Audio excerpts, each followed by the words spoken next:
All right, Shalom. I'm going to start by giving all praises, all honor, and all glory to Yahweh, by Hashem Yahushai, by Hashem Chakwadash. I want to give double honor to the apostles and elders of Great Millstone. And I want to say shalom to the whole elect out there pushing this word in truth and sincerity, striving their best to do what's right in the eyes of the Lord. But I just wanted to go into this lesson highlighting the fact that these other nations are going to be servants unto us in the kingdom of heaven. All these nations, every single nation that is not of Israel is going to be serving Israel in the kingdom of heaven. I'm going to jump to this real quick.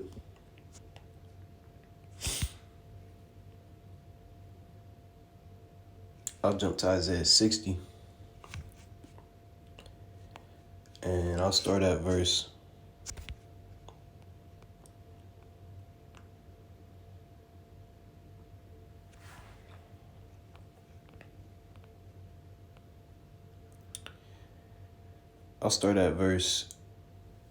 10, just to go into the point.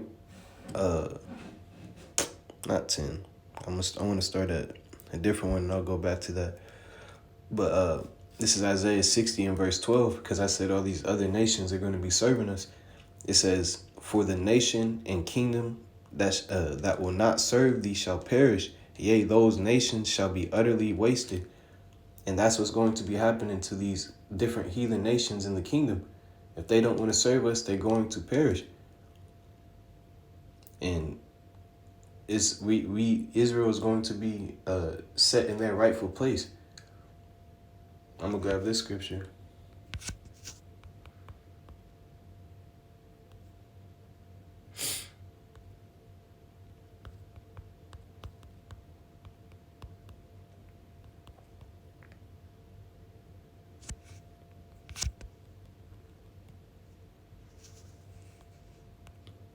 This is Ecclesiastes 10, and start at verse 7. It says, "I have seen servants upon horses and princes walking as servants upon the earth." And that's what's going on right now. It's because Israel is not set in their rightful place. All these different, starting with Esau, Edom, all these different nations are above us. And it all starts, and it's like this because of the things that we did, is because we provoked the Lord to anger. I'm going to grab this.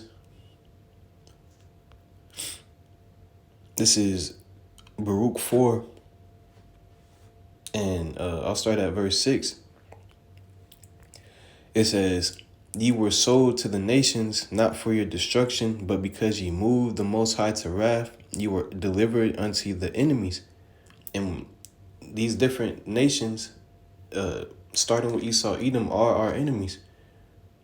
It speaks about that in Psalms 83. I'll just jump to that and jump right back to what I was reading. This is Psalms 83. And I'll start at verse 1. It says, "Keep not thou silence, O power, hold not thy peace, and be not still." And we understand that our captivity within these different nations is almost accomplished. Like it speaks about in the book of Lamentations 4.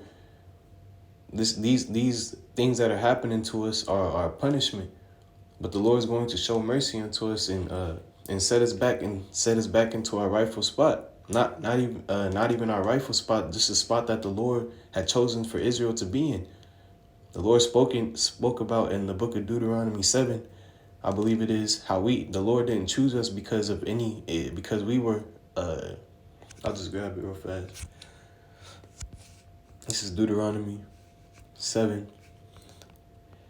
In verse 6, it says, "For thou art an holy people, and unto Yahweh thy power, the Lord thy power hath chosen thee to be a special people unto himself above all the people that are upon the face of the earth.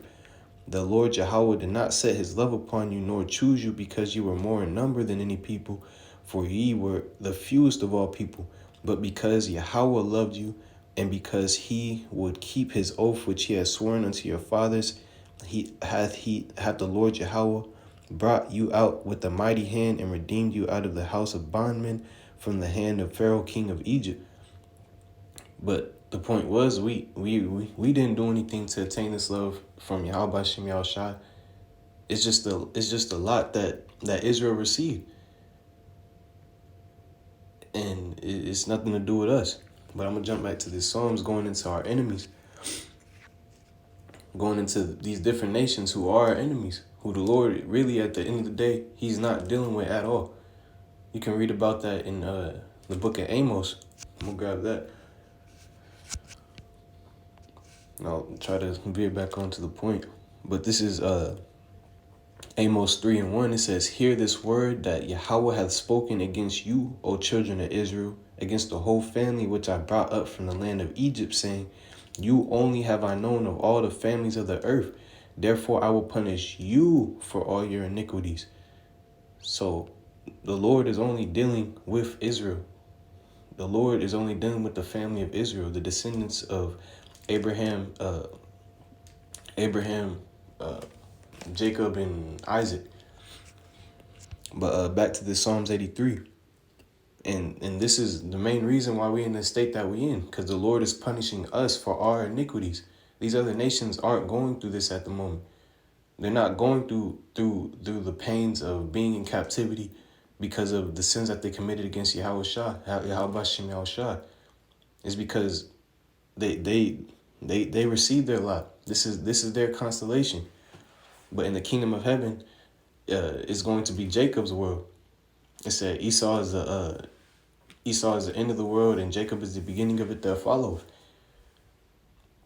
But this is Baruch 4 and verse 6. It says, "You were sold to the nations, not for your destruction, but because you moved the Most High to wrath, ye were delivered unto your enemies. For," oh, Salaki, I'm going to jump back to that. Psalms 83 going into our enemies.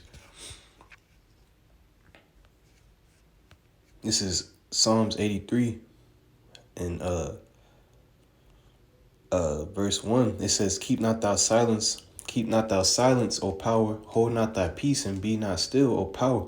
For lo, thine enemies make a tumult, and they that hate thee have lifted up the head. They have taken crafty counsel against thy people, and consulted against thy hidden ones. And who was we just going into? Who are the Lord's people? The Israelites, Israel. And these different nations, these our enemies have taken crafty counsel against us. They've consulted against us. It says they have said, come and let us cut them off from being a nation, that the name of Israel may no more be in remembrance, for they have consulted together with one consent. They are confederate against thee. And then it just goes down. The continuance of this chapter just goes down into our enemies, starting with Esau, Edom, the so-called white man. But I'm jump back to this Baruch 4. It says for Baruch 4 verse 8, it says, "Ye have forgotten the everlasting power that brought you up, and ye have grieved Jerusalem." So like in verse 6, it says, "Ye were sold into the nations for your you were sold to the nations not for your destruction, but because ye moved the Most High to wrath, ye were delivered unto the enemies. For ye provoked him that made you by sacrificing unto devils." So the Lord did all this. The Lord chose us. The Lord loved us, but we turned away from him, and we were serving different gods. We were serving idols. It says, "And not the Most High. Ye have forgotten the everlasting power that brought you up, and ye have grieved Jerusalem that nursed you. For when she saw the wrath of the Most High coming upon you, she said, Hearken, O ye that dwell about Zion, the Most High hath brought upon me a great warning. For I saw the captivity of my sons and daughters, which the everlasting brought upon them." And we went into captivity under these different nations that we were scattered to. We were scattered to these different nations because of our disobedience. But in the kingdom of heaven, these different nations are still going to go into captivity for the captivity that they have put upon us. And it's just the way it is. This is the Lord's story. He does what he pleases. This is the way the Lord meant for things to be since the beginning. I'm going to grab this Deuteronomy 28 and 48 to just show what the nations do to us. This is Deuteronomy 28, verse 48. And this is just the one, I'm just highlighting this one curse out of all these curses that we're going through for the provocation of Yahweh Shem Yahushai. I'll just read it. This is Deuteronomy 28 and verse 48. It says, "Therefore shalt thou serve thine enemies, which the Lord Yahweh shall send against thee, in hunger and in thirst and in nakedness and in want of all things, and he shall put a yoke of iron upon thy neck until he hath destroyed thee." And that's what's going on with our people. We've been separated from Yahweh Shem Yahushai and we're under our enemies. But just like I said, it's not going to be so in the kingdom. He that leadeth into captivity shall go into captivity. These devils put a yoke on our neck, and we're going to put a yoke on their neck in the kingdom. Thus saith the Bible. But I'm going to jump back to that Isaiah 60. This is, matter of fact, I want to grab Isaiah 14 first. Through the Spirit. This is Isaiah 14 in verse 1. It says, "For the Lord Yahweh will have mercy on Jacob, and will yet choose Israel, and set them in their own land, and the strangers shall be joined with them, and they shall cleave unto the house of Jacob," those strangers being the Israelite foreigners. Because they can't be the other nations, because what are the other nations going to be doing? They're going to be serving their punishment for the things they did to us. This it spoke about I'll just grab it real quick.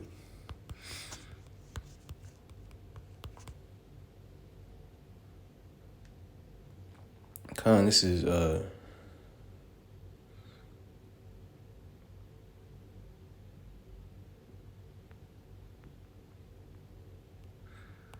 is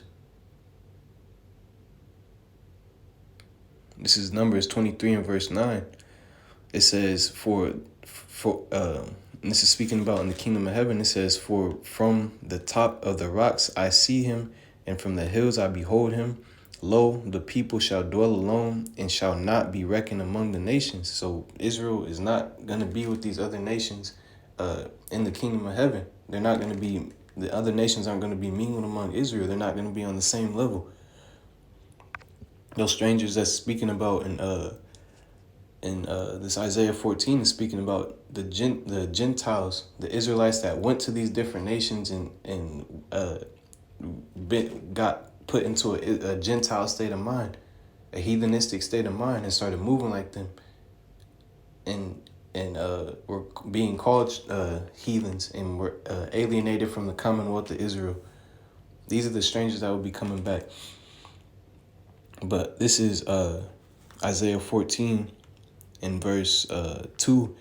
It says, "And the people shall take them and bring them to their place, and the house of Israel shall possess them in the land of the Lord Yahweh for servants and handmaids, and they shall take them captives whose captives they were, and they shall rule over their oppressors." And that's just plain, as plain as it gets. Israel is going to rule over its oppressors. And that is the rest of the nations. This is Isaiah 60. Actually,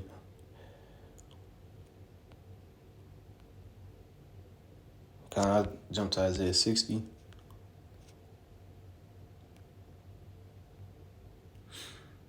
I'll start at 5. It says,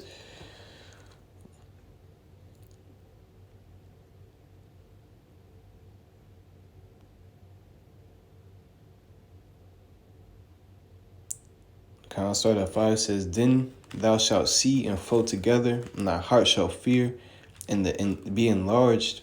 And this is speaking about what's going to happen to Israel after we're in the kingdom. It says, "Our heart shall be." It says, "Then shalt thou see, and thou shalt flow together, and thy heart shall fear." And it's fear going into just being astonished. It says, "And be enlarged, because of the abundance of the sea shall be converted unto thee, and the forces of the Gentiles shall come unto thee." And these Gentiles right here is speaking about the other nations. And it says the forces of the Gentiles shall come unto us. and you go into that word forces, it goes into resources. I'll just grab it real quick.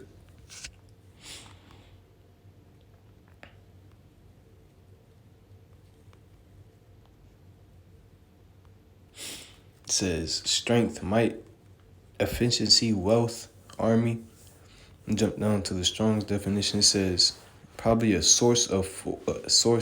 probably a force, whether of men, means of other resources, an army, wealth, virtue, valor, strength, able, activity, army, band of men, company, forces, goods, host, might, power, riches, strength, strong, substance, train, valiant, is going into the nations giving that word force is going into the nations giving us their strength. They're giving us their forces, their resources, and that's what's going to be happening. Israel's going to have nations flowing into it and giving them their goods, giving us their goods. It says, I'm gonna jump down to verse 10. Isaiah 60, verse 10, it says, and the sons of strangers shall build up thy walls, and their kings shall minister unto thee. For in my wrath I smote thee, but in favor have I had mercy on thee. Therefore thy gates shall be open continually. And what's happening with the gates being open continually is that abundance of resources always coming in. And the Spirit reminded me of when like when Sheba came to or the Queen of Sheba, I believe it was, came to King Solomon, and she gave him a whole bunch of her resources. And that's the same thing that these nations are going to be doing. But it says, therefore thy gates shall be open continually, they shall not be shut day nor night, and men may bring unto thee the forces of the Gentiles, and that their kings may be brought. And that's what's going to be happening to the rest of these nations. We're going to be serving ourselves with them like they were doing so of us. I'm going to grab this First Maccabees 2 and 10.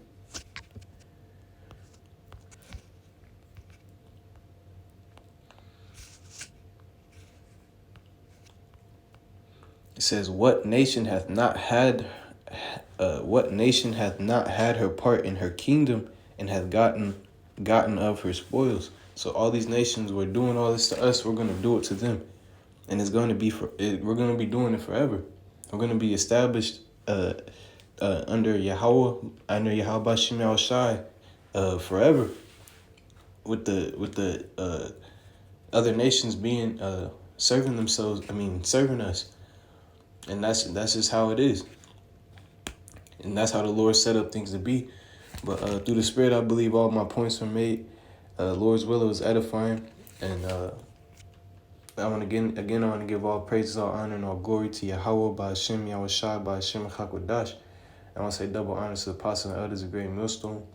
And shalom to the hopeful elect out there pushing this word in truth and sincerity. And to my next video, shalom.